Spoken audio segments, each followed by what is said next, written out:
bu iş değişikliği gibi değiştirelim bence sevgili hocam. Yani size yakışıyor en azından. Bütün hocam da emekli olmadı. O da hala iş değişikliği içinde. Aynen öyle hocam.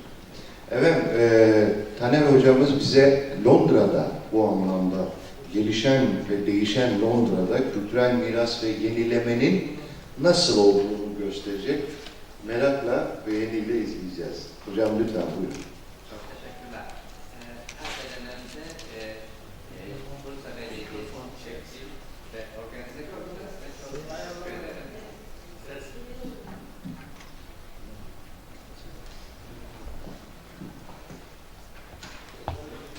Ses duyabiliyor musunuz şimdi? Evet. Çok mersi. Ben tekrarlayayım. Her şeyden önce Bursa Belediyesi, Çekgül ve Organize Komitesi'ne çok teşekkür ederim. Bu sempozyuma katılmak benim için hem çok zevkli hem de çok büyük bir şeref. Hocamın söyledikleri gibi ben İstanbul'dan ve Türkiye'nin birçok yerlerinden sonra epey uzun süre önce Amerika'ya master ve doktora yapmak üzere gittim ve maalesef bazı nedenlerle Türkiye'ye dönemedim. Ama bunun da tabii güzel tarafları var. Maalesef ben size sunumumu İngilizce yapacağım, fakat sonunda sorularınızı Türkçe sorabilirsiniz. Britain was the first industrialized country in the world, and it is one of the first countries to deindustrialize as well. In Britain, we have moved from being an industrial country to a country which is now basically earning its living through services.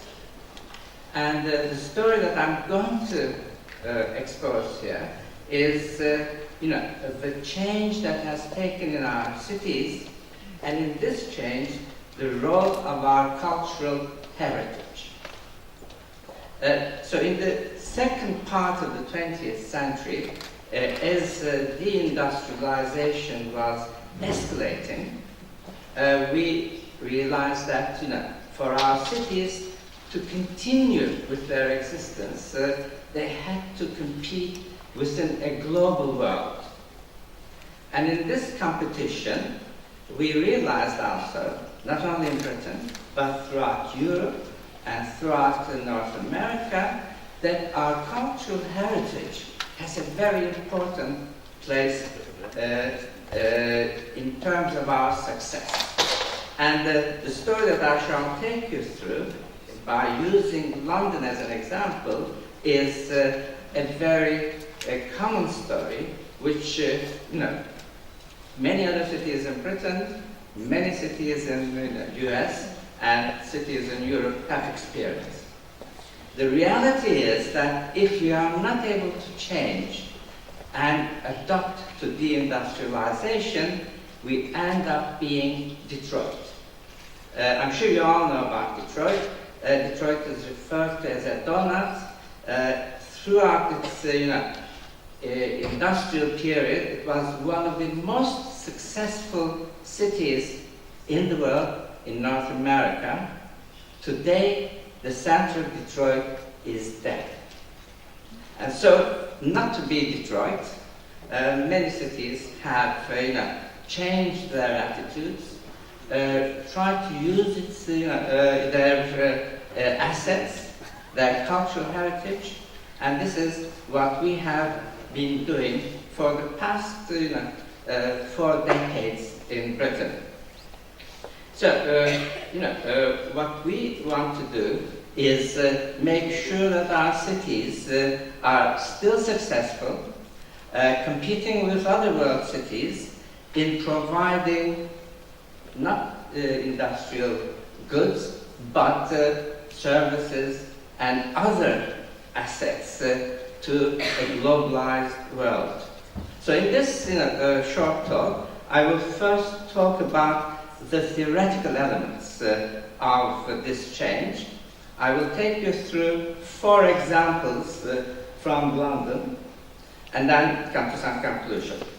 The first thing that we have to understand is obsolescence. Obsolescence is described as a diminished utility or a reduction in the useful life of a capital good. In this case, the buildings, the historic areas. And obsolescence is the consequence of change and relative fixity of the built fabric and the location. And its causes can be several. There's physical obsolescence, structural obsolescence, functional obsolescence. There's image. Certain areas lose their image. We have legal and official obsolescence. And in the 20th century, our planning attitudes have caused a lot of obsolescence. We call it planning blight. There's locational obsolescence. Certain locations are no longer appropriate for the new uses. There's financial obsolescence, and there's relative or economic obsolescence. In regenerating historic urban areas, we have to make sure that we can adapt the heritage buildings that we have to contemporary requirements. And we can do this through various modes. We can refurbish them, we can convert them, and these are the two methods that we underline. Unfortunately, there are cases where we have to demolish and redevelop. And we can use a combination of all these three methods. So, regeneration can arise from a change in the occupation and in the new uses and activities which replace the former activities. And this can be on a larger scale functional restructuring or functional diversification. And we call this functional regeneration. And I shall give you examples of this in the 4 case studies. So, regeneration entails reconciling the mismatch created by obsolescence between the services offered by the fabric and the needs seen through contemporary eyes, contemporary needs of the city. And to reconcile this mismatch requires a change in the supply or the pattern of demand and both. So, in terms of area-based renewal, and our concentration has been not single buildings, but using those important heritage buildings to regenerate, to revitalize areas in our cities. So, we need to create economic value at 2 scales. One at the level of the individual building, and again, the examples will show you, but collectively as buildings within an area. And that is what makes, if we are successful, the city a success. So we have to look at unblocking the supply side constraints on land and property, and we need to do this by using various methods. Again, I shall explain through case studies. So, we call this property-led regeneration.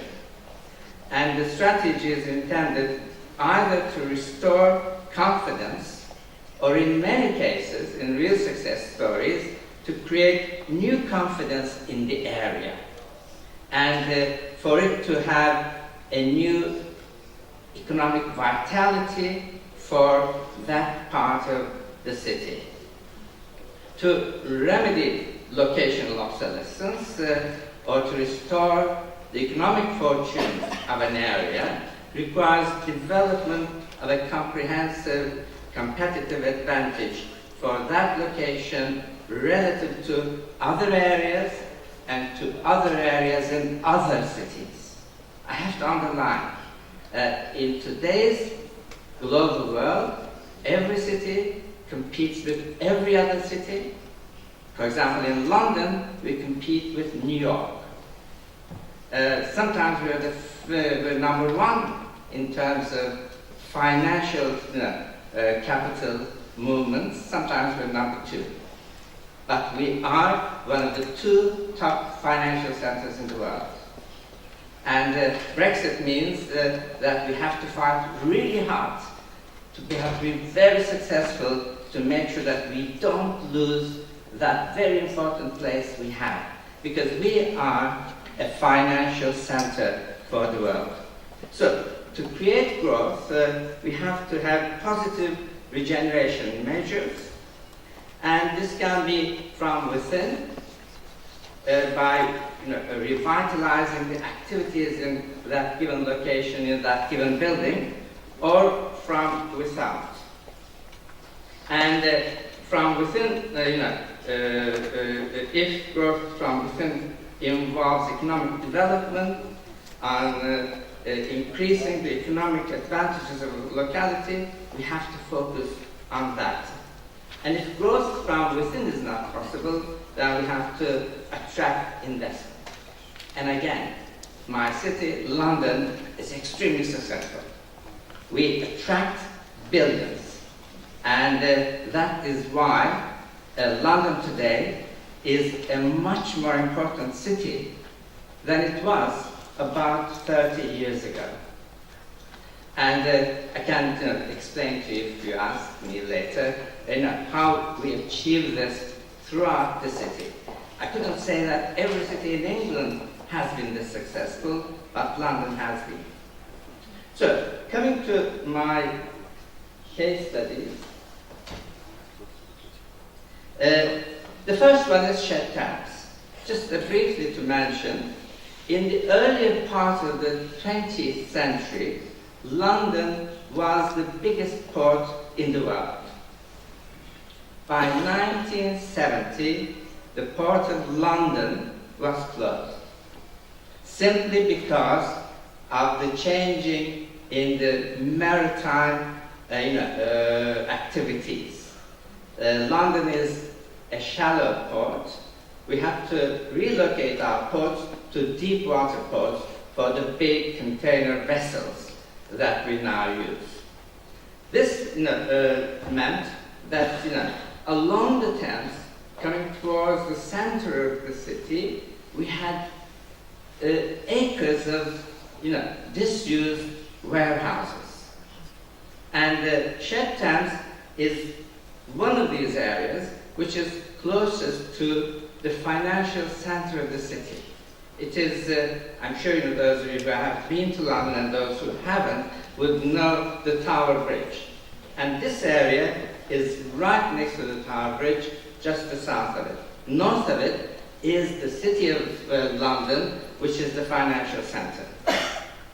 So, experiencing a great change in our economic structure, the government introduced a very important instrument, and that was urban development corporations.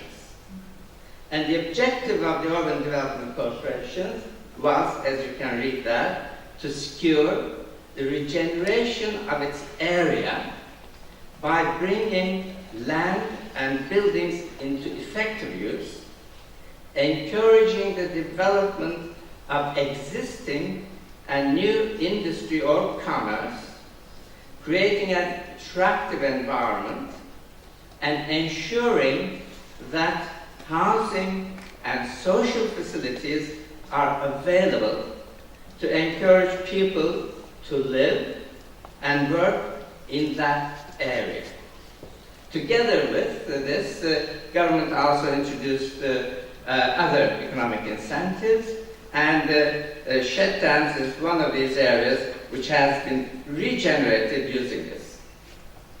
In talking about this history, it was led by the Butler's Wharf Consortium, and Wadsworth Jacobs Island Company. So you will see one theme throughout these case studies is that we have large developers. But these developers are very different from the developers in this country or many other countries.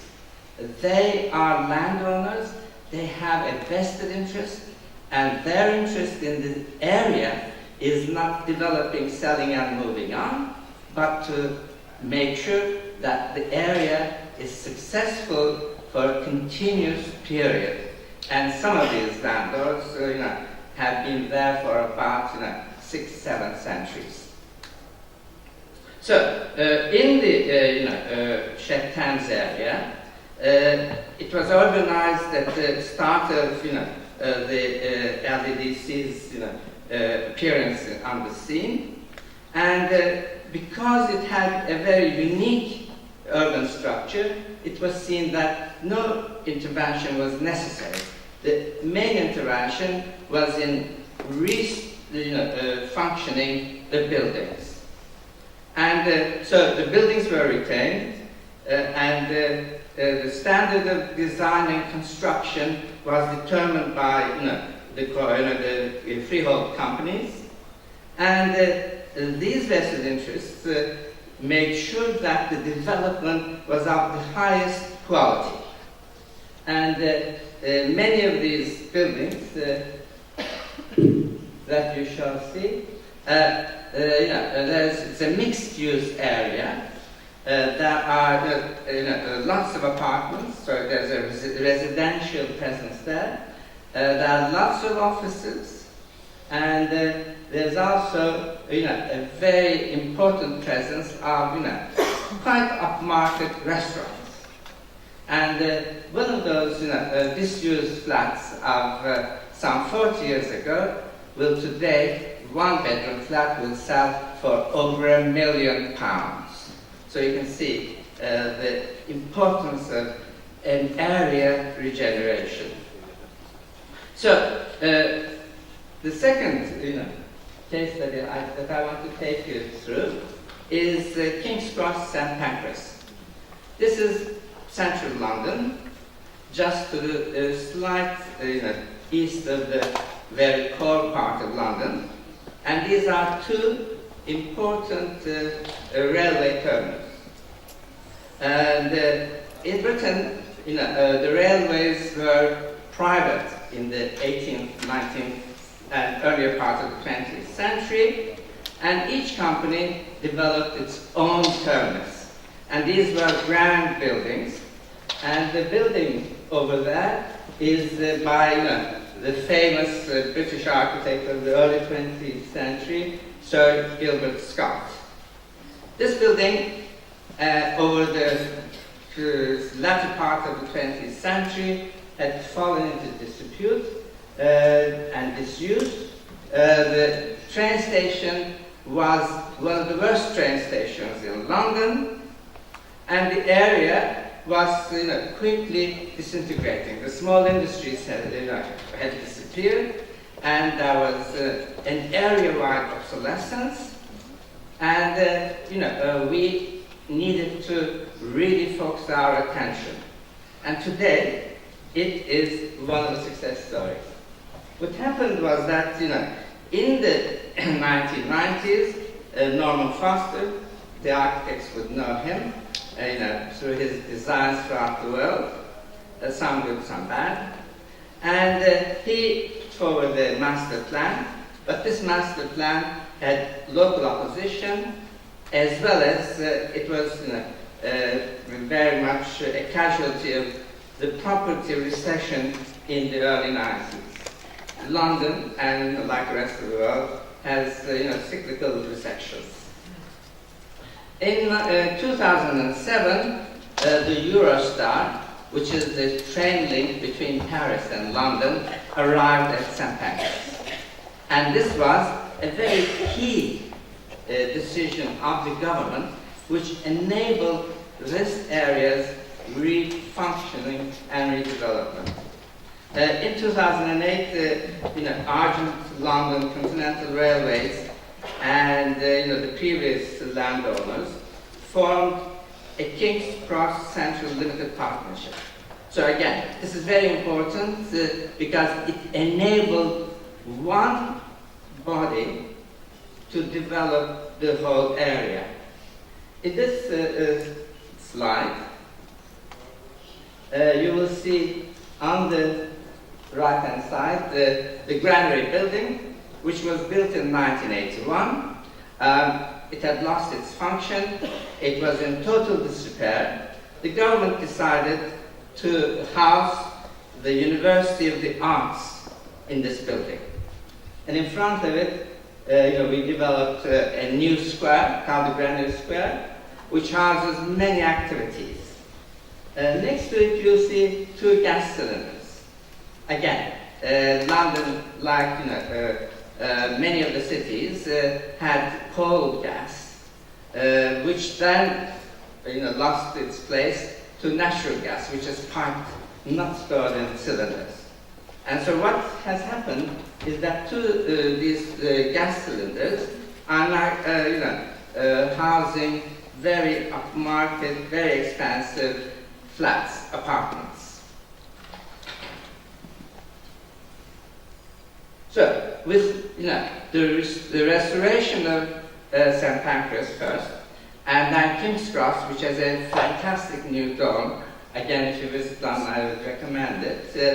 These flagship developments, of our historic heritage, enabled them to act as, catalysts for the renewal of the whole area.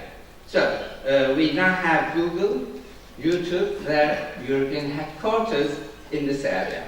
So we have a combination of, regenerated, refurbished buildings, and new buildings all coming together. So, to underline this story, we have to again understand that establishing one body, and this is a private body, has enabled bringing together the resources and attracting other users in the area. The third one is what I'm sure you all know as Tate Modern. The building to the side of the first slide is the old power station, again designed by Gilbert Scott. By the second half of the 20th century, coal-fired gas stations were, electricity generators were going out of fashion, and it had ceased to function. This was a fantastic building, and it was converted by Herzog de Meuron into a new gallery for the expanding treasures of the Tate Gallery, which is on the North Bank. And, it was designed, and we thought it would attract about 2 million visitors, and this quickly became 5 million. So the Tate, with aid from the government, decided to commission Herzog de Meuron to build this new extension. Again, this heritage building acted as a catalyst for the area, and we tried to make sure that our galleries function not just during the daytime but evening. So Tate Modern has many evening attractions, but what I wanted to show you are the housing developments around it. So what we have in this area, again, a very important heritage building, a flagship development, new housing, again very expensive apartments, and a lot of commercial development, offices, and again restaurants. So this is yet another success story. My final example is Battersea Power Station. Battersea Power Station has the most interesting and also the most complicated story. again, another power station designed by Gilbert Scott. But by 1970s, it was beginning to shut down parts of it, and the then government-owned Central Electricity Generating Board, in its great wisdom, was planning to demolish the station and sell the land for housing development. However, very quickly it was given Grade 2 listing, and this meant that the building had to be preserved, and this also meant that the cost of anything here was going to be quite high. It went through various things. So in 1983 there was a competition, and David Roche, a property developer, come designer, was given the go-ahead, and the site was purchased from Central Electricity Board for 1.5 million, and it was thought that the whole development could be undertaken for about 35 million, but quickly this escalated, and the cost went. Sorry, I didn't even touch it.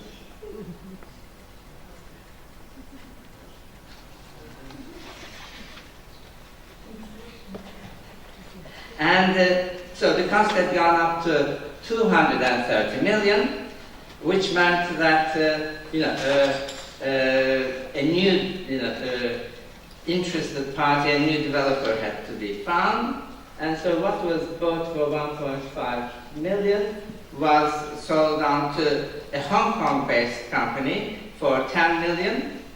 And as you can see from the slide, when everything was calculated, the cost of redeveloping the site had gone to 1.1 million.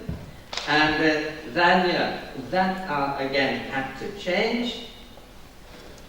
And so by September 2012, soon after the big recession of 2008, we started looking at new investors. And by this time also, the government had developed this part of London, Vauxhall, Nine Elms, Battersea opportunity area. And also by 2012, the American embassy had decided to relocate itself to Nine Elms, which is adjacent to Battersea Power Station. And all of these came together, and a Malaysian consortium decided to take this on. And the master plan, which was developed by Vinoli, which originally had been very controversial because it had a very tall building in the middle of it, which would have competed with the iconic four chimneys of the power station. No, this was dismissed. So the Vinoli plan is still very much the master plan, and the area is, as you can see from those slides, is growing very fast. Again, this is another mixed-use area. There's a lot of housing in this area. There's some commercial development, some offices, and the new apartments are designed by Frank Gehry of America, and again Foster and Partners, one of our very important architectural firms which are international. So when we look at this, again, what we see is that the ownership of the area is under single ownership. So if you want to develop an area, you have to make sure that you have the necessary ownership structures. And our experience, as I have mentioned earlier, in the UK is big landowners have a vested interest in making sure that the area is developed to the highest standards and that they are maintained at very high standards, and they attract very high rent. This, again, I would like to underline, is very different from the experience of development in many other countries. So, if you want to conclude, excuse me, what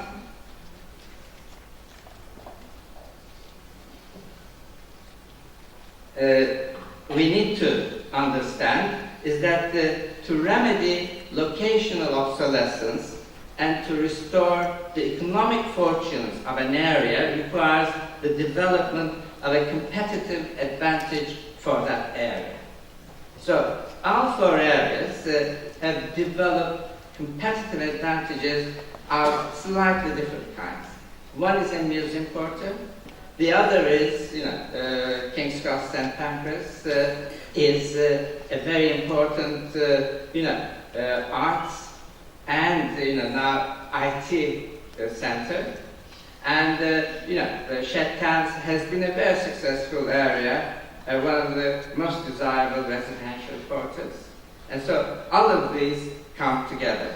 This requires action to change the activities occurring within the area and its buildings. And so that's what we have done. Gas cylinders become residential areas. An old Granary Building becomes a university. An old power station becomes one of the world's most successful art galleries. And another iconic power station becomes a combination of various things and attracts different international corporations, some successful, some not, but today it is going on and it is successful. So the approach to regeneration must recognize and exploit the resources of that location.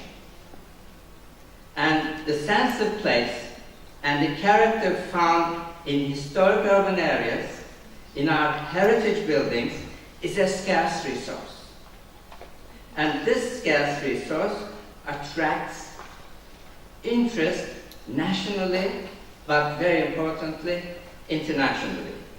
So, they need protection and management to preserve and to exploit the positive attributes of these areas.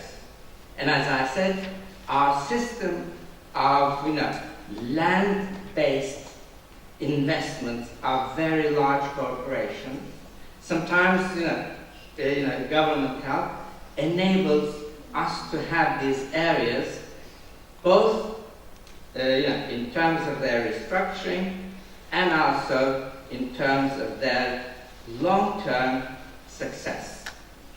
For example, if I go, I shall take you there later. St. Pancras Station is now not just a station, but the shopping center underneath it, which was the old vaults of the station, is a destination. You don't need to travel to north of England. You just go there for a cafe, for a restaurant, or for some shopping. So all of these are very much combined. Finally, again, to summarize, first of all, we have to recognize the assets and resources of an area and a building, and identification of appropriate role for the area is the key requirement of its successful regeneration. Tate Modern is successful because it has this vast turbine area. And if you visit London in the next few months, you'll be able to swing in this area. You'll be able to roll down the mats and be involved in very interesting activities, as well as seeing one of the best art collections in the world. Second thing is managing regeneration. The responsibility is to regenerate obsolete areas of cities lies with the public agencies, major landowners, so private public partnerships, residents, businesses, local amenity groups that have a stake in their regeneration. So we have to have ownership as communities, as individuals, as companies, and of course the state. Any of these players in the city or the area can take the lead. So you have seen sometimes it was the government, sometimes it was private corporation. And in terms of finally successful regeneration, regenerating, bringing back areas into active use to successful competitive use is a dynamic process. So successful regeneration must manifest itself in physical, economic, and social terms. And I can assure you that the four case studies I have illustrated have all of these characteristics. Thank you very much.